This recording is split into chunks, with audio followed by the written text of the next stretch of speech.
নমস্কার বন্ধুরা, তোমাদের আমার চ্যানেলে সবাইকে স্বাগতম জানাই। আজকে বানাতে চলেছি পেঁয়াজ চিকেনের দোরমা।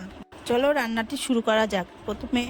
প্রথমে পেঁয়াজগুলোর মধ্যে দিয়ে ভিতরের অংশটি বের করে নিতে হবে। ছোট পিস করা মাংসগুলির মধ্যে আদা, রসুন, পেঁয়াজ, টমেটো দিয়ে ভালো করে পেস্ট করে নিতে হবে। দেখো আমার পেস্টটি কত সুন্দর হয়ে গেছে। এটা আমার পেস্ট হয়ে গেছে। এরপরে পেঁয়াজ, আদা, রসুন, টমেটো দিয়ে ভালো করে মিক্সচারের বাটিটি করে ঢেকে তারপরে পেস্ট করে নেব। এই পেস্টটি আমার হয়ে গেছে। আগে যে চিকেনের পেস্টটি ছিল তার ভিতরে আমি নুন, গোলমরিচের গুঁড়ো দিয়ে ভালো করে মেখে নেব। এটি মেখে নেওয়ার পর বাটিতে দুটো ডিম ফাটিয়ে রেখেছিলাম, তার ভিতরে একটু গোলমরিচের গুঁড়ো, নুন দিয়ে ভালো করে ফেটিয়ে নেব। ওই ফেটিয়ে রাখা ডিমটি কিছুটা মাংসের পেস্টির মধ্যে দিয়ে ভালো করে মাখিয়ে নিতে হবে। ওই পেঁয়াজগুলির মধ্যে মাংসর পেস্টটি ভরে দিতে হবে। পেস্টটি পেঁয়াজের মধ্যে পুরো ভরবে না, অর্ধেক করে ভরবে। অর্ধেক করে না ভরলে ডিমের মিশ্রণটি দেওয়া যাবে না। এই দেখো ডিমের মিশ্রণটি একটি একটি পেঁয়াজের মধ্যে আমি দিয়ে দিচ্ছি। এই মিশ্রণটি আমার দেওয়া হয়ে গেছে। গ্যাসে কড়াইটি বসিয়ে হালকা গরম করে এবার তেল দিয়ে দেব। তেল দিয়ে নেড়ে চেড়ে গরম করে তারপরে আমি পেঁয়াজটি দিয়ে দেব। ঠিক আমি লাল লাল করে ভেজে নেব।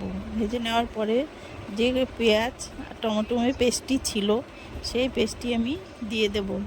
পেস্টটিকে নেড়ে চেড়ে তারপরে ভালো করে কষিয়ে নিতে হবে। কষিয়ে নেওয়ার পরে দেখো তেল ছেড়ে গেছে আমার। এরপরে নুন, তারপরে দেব হলুদের গুঁড়ো, তারপরে দেব লঙ্কার গুঁড়ো দিয়েছি। যে যেরকম স্বাদ মতো ঝাল খাও সে সেরকম লঙ্কার গুঁড়ো দিতে পারো। ভালো করে কষিয়ে তারপরে মশলাটাকে নেড়ে চেড়ে তারপরে আমি এখানে দিয়ে দেবো গোলমরিচের গুঁড়ো, তারপরে দিয়ে দেবো ধনিয়া পাউডারের গুঁড়ো। দিয়ে দেওয়ার পরে ভালো করে নেড়ে তারপর ডিমের মিশ্রণটি দিয়ে দেবো।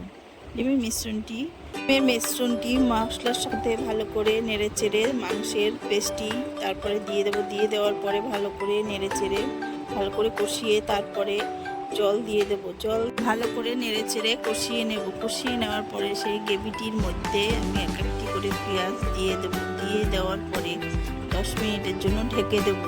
ঢেকে দেওয়ার 10 মিনিট পরে ঢাকনাটি আমি তুলে দেবো। পরে দেখো আমার গ্রেভিটা কত সুন্দর এসছে, কালারটা কি সুন্দর হয়েছে। এবার নাড়িয়ে চাড়িয়ে দেখো পেঁয়াজের দোরমাটা কত সুন্দর হয়েছে। যখন গ্রেভিটা শুকিয়ে আসবে তখন মনে করবে পেঁয়াজ চিকেনের দোরমাটা তোমার রেডি।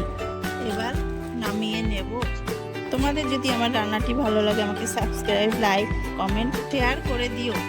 কমেন্ট করে বলো রান্নার কালারটি কেমন এসছে। এবার থালায় আমি পরিবেশন করে দিলাম। এটা তোমরা রুটির সাথেও খেতে পারো, ভাতের সাথেও খেতে পারো। আবার দেখা হবে পরের ভিডিওতে।